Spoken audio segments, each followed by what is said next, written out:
When a ruthless HOA president tries to seize John Carter's land through lies and corruption, he fights back with unyielding determination. Will justice prevail, or will power and greed win? Watch till the end and share your thoughts in the comments.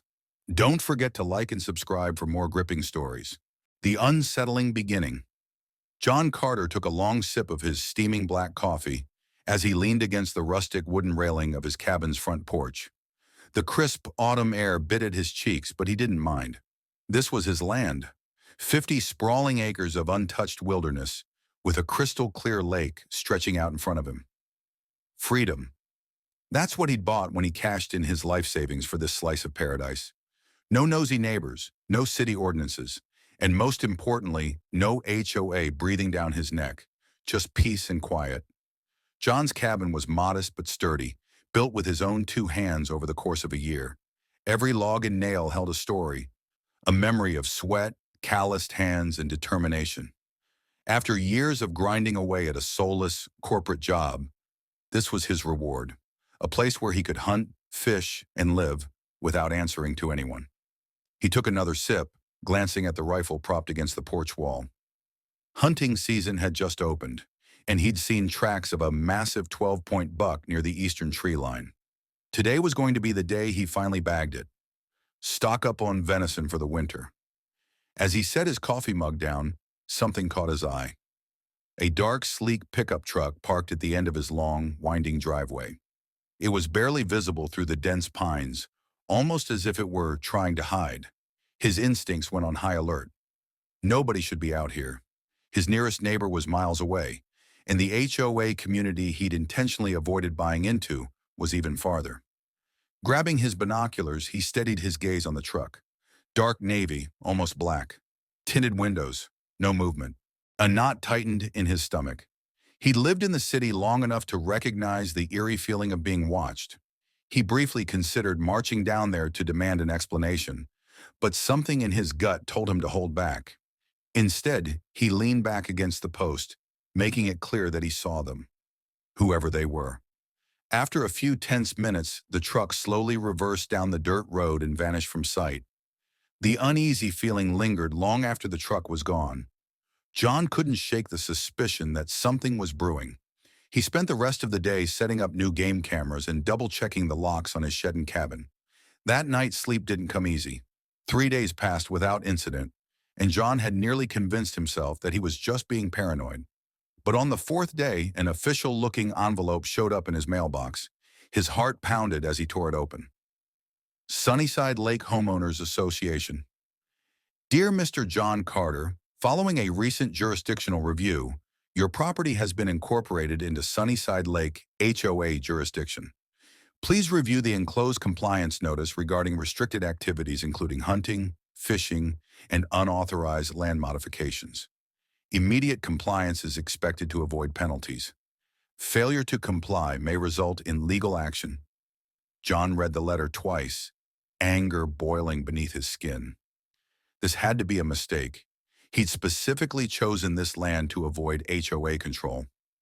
Grabbing his phone, he dialed the number listed at the bottom of the letter. A cheerful automated message greeted him before redirecting to a live operator. Sunnyside Lake HOA, this is Sandra Whitmore, President. How may I assist you? John didn't bother with pleasantries. Yeah, you can start by explaining why I just got a letter claiming my land is part of your HOA. A condescending chuckle echoed through the line. Ah, Mr. Carter, we were expecting your call. As outlined in the letter, Sunnyside Lake HOA recently conducted a jurisdictional review, and your property now falls under our environmental oversight.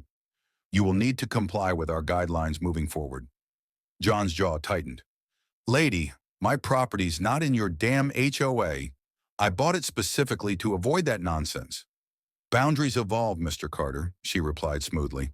Our community's ecosystem requires careful supervision, and your property is now included in our conservation efforts.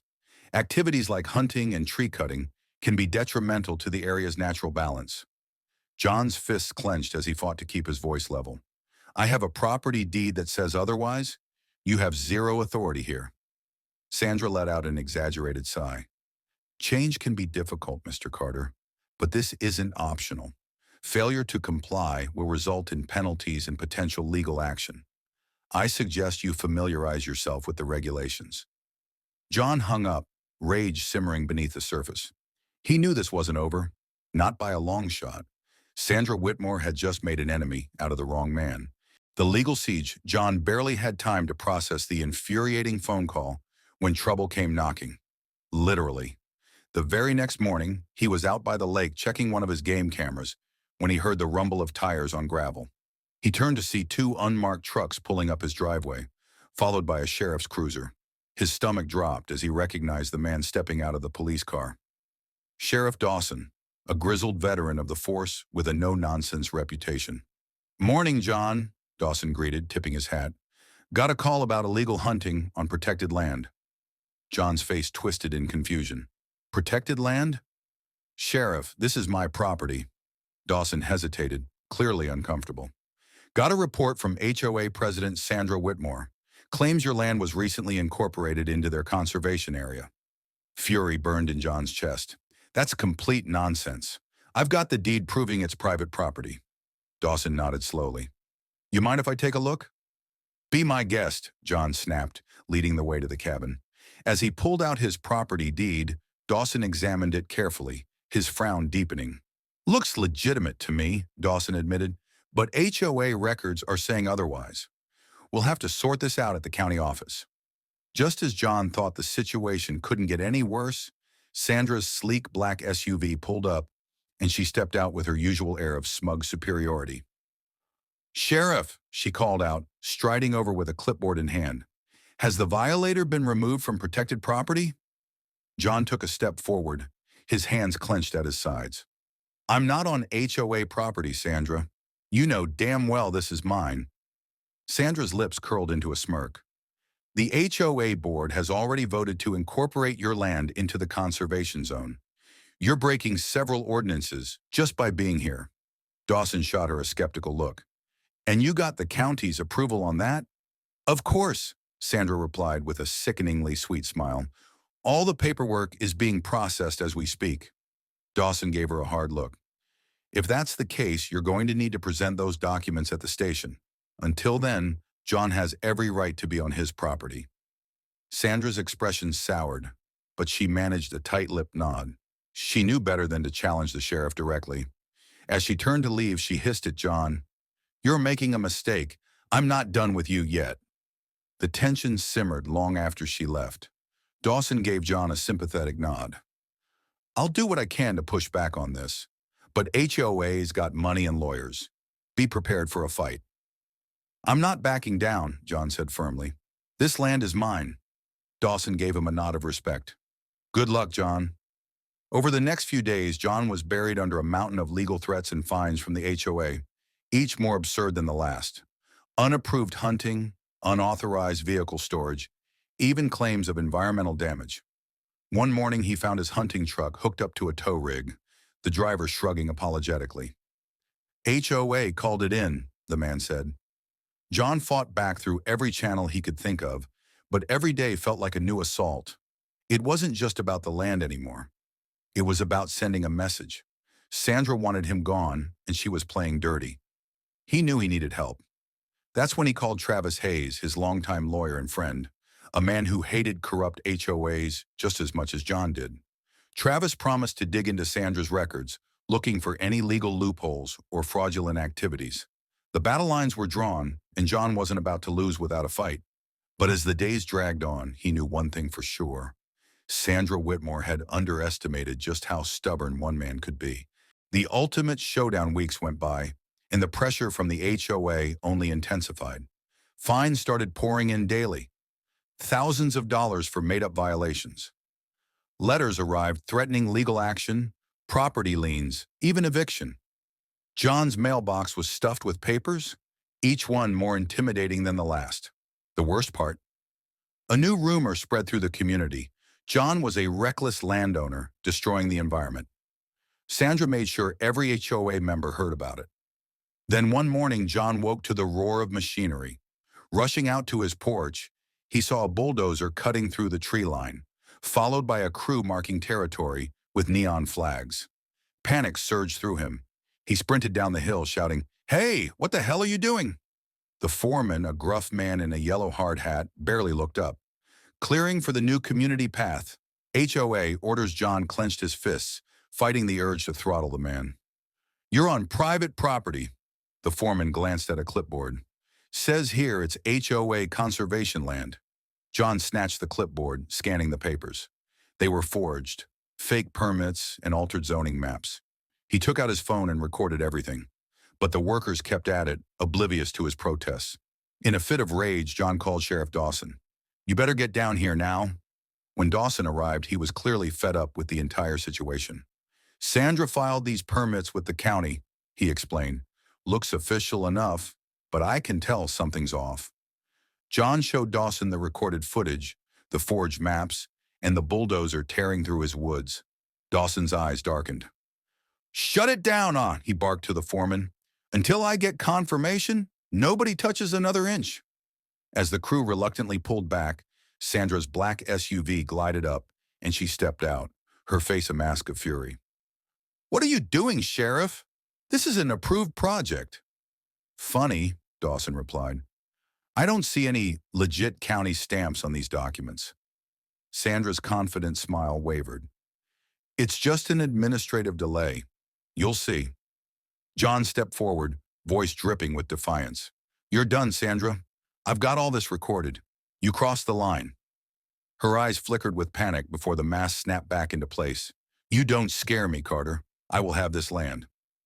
Later that night, while sitting on his porch with Travis, John received a call from Matt Callahan, the investigative journalist he had contacted earlier. "John, you're not going to believe this," Matt said. "I found the smoking gun. Sandra's been bribing county officials to rezone your land, and it's not just your property. She's been running this scam for years." John's pulse pounded. "You got proof?" "I've got bank records, emails, and a witness willing to testify," Matt replied. "You up for going public?" John didn't hesitate.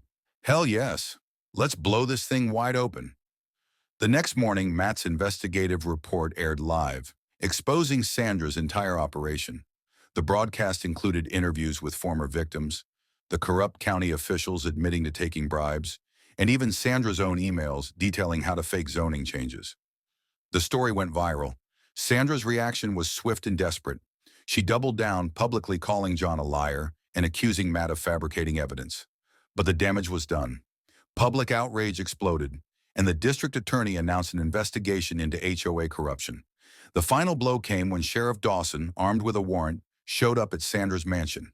Cuffed and humiliated, Sandra tried to maintain her composure as the cameras captured every second. "This is illegal. I'm being framed," she screamed. Dawson just shook his head. "You're under arrest for fraud, bribery, and falsifying legal documents. Time to go." As Sandra was dragged away, John watched from his porch, finally allowing himself a triumphant smile.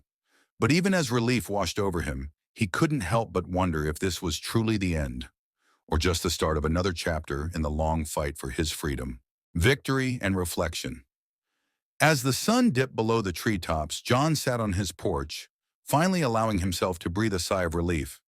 The news of Sandra's arrest and the exposure of her fraudulent schemes spread like wildfire, dominating headlines for weeks. People from all over the state reached out to John, some congratulating him for standing his ground, others sharing their own horror stories of HOA abuse and corruption. Sunnyside Lake. HOA went into damage control, but it was too late. Board members began resigning en masse, hoping to escape the fallout. The new HOA leadership scrambled to issue statements distancing themselves from Sandra's actions, but nobody was buying it. Lawsuits piled up from residents who had been fined and harassed under Sandra's regime. A full-scale investigation was launched, revealing that Sandra had not only exploited John, but also dozens of other homeowners, coercing them into selling their properties at a loss. John's lawyer, Travis Hayes, made sure to file a formal complaint with the county, invalidating all fraudulent claims against his land. Not only did John secure his property once and for all, but he also received a formal apology from the county office in a public statement acknowledging the illegal actions of Sandra Whitmore and her co-conspirators. One evening, Sheriff Dawson stopped by the cabin, tipping his hat with a smile. "Thought you'd like to know," he said. Sandra took a plea deal, 20 years behind bars, HOAs being dismantled piece by piece. You did good, Carter. John gave a nod, letting the satisfaction sink in. Just glad it's over, he replied. But it's not just about me. There's a lot of folks out there who never had a chance to fight back. Dawson nodded thoughtfully. Maybe so, but you sure as hell showed people that they don't have to take it lying down. After Dawson left, John leaned back in his chair, looking out at the lake shimmering under the evening light. The land was his, still wild, still beautiful. No more threats, no more fines, no more fights. Just the sound of crickets and the rustle of leaves in the cool breeze. But John knew better than to think it was truly over. Freedom was something worth fighting for and worth protecting. He made a mental note to stay vigilant, to always be prepared for those who would take advantage of others. A week later, John held a community barbecue on his land, inviting everyone who had supported him through the ordeal. Sheriff Dawson came with his family, and even Matt Callahan showed up with his crew to cover the celebration of freedom. As they cooked venison and shared stories, John couldn't help but feel a profound sense of pride, not just for himself, but for every person who stood up against injustice and refused to be bullied. As the fire crackled and laughter filled the air, John looked out at the open sky, knowing that for now, and hopefully for good, his land was safe. The hard-won battle had taught him more than just how to protect his property. It had shown him the power of standing up to corruption, of rallying support, and of never backing down when the truth was on his side. And as the stars began to appear, John knew he wouldn't trade his freedom for anything in the world.